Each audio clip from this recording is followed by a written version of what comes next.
महाराष्ट्राच्या अर्थमंत्र्यांनी triple engine सरकारचा जो अंतरिम बजेट आज सदनामध्ये मांडलं, ते अंतरिम बजेट अंतिम होतं की अंतरिम होतं हेच कळायला मार्ग नव्हता।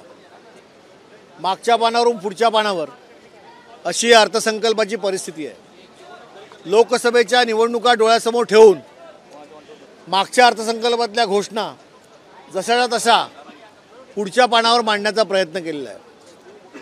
आज कुसुमाग्रजांचा जन्मदिवस, मराठी भाषा दिन, परंतु मुंबईतील मराठी भवनाबाबत एक शब्दही आर्थिक तरतुदीबाबत, बांधकामाबाबत अर्थसंकल्पात अर्थमंत्र्यांनी या ठिकाणी काढला नाही।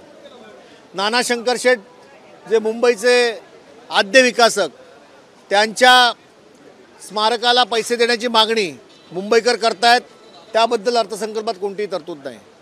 केवळ पोकळ घोषणांचा हा अर्थसंकल्प आहे असंच या अर्थसंकल्पाचं वर्णन केलं जाईल आणि निवडणुका डोळ्यासमोर ठेवून या पोकळ घोषणा केल्या आहेत, याच्याबद्दल कुठची अंमलबजावणी होणार नाही असंच या अर्थसंकल्पातून पुढे महाराष्ट्र जनतेला फलित मिळेल।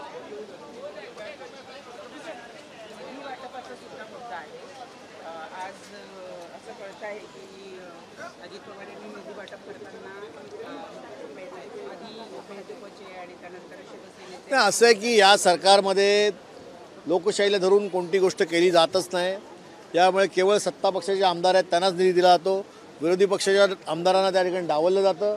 किंबहुना विरोधी पक्षाच्या आमदारांना लोकशाहीमध्ये मतदान करून मतदारांनी निवडून दिलं आहे हेच हे सत्ता पक्षाचे लोक विसरले आहेत। आणि मला असं वाटतं की याच्या सगळ्याची परिणती निवडणुकीमध्ये या महाराष्ट्राची जनता यांना शिकवेल।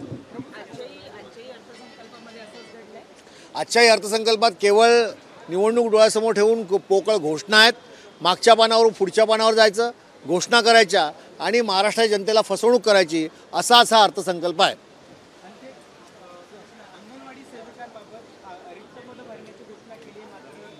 अंगणवाडी सेविकांची रिक्त पदं भरण्याची जी मागणी आहे ती अंगणवाडी सेविका कर्मचाऱ्यांच्या संघटनेची आहे, विरोधी पक्षांनी लावून धरली। आजही तुम्ही बघितलं असाल। आणि त्यांच्या मानधनात वाढ करण्यासंबंधी जेव्हा अर्थसंकल्प वाचताना आम्ही विरोधी पक्षाचे लोक ओरडलो, त्यावेळी आम्ही चर्चेच्या दरम्यान उत्तरात त्याचा उल्लेख करू एवढं सांगून अर्थमंत्र्यांनी ती बाजू सावरून धरली। एबीपी माझा, उघडा डोळे बघा नीट।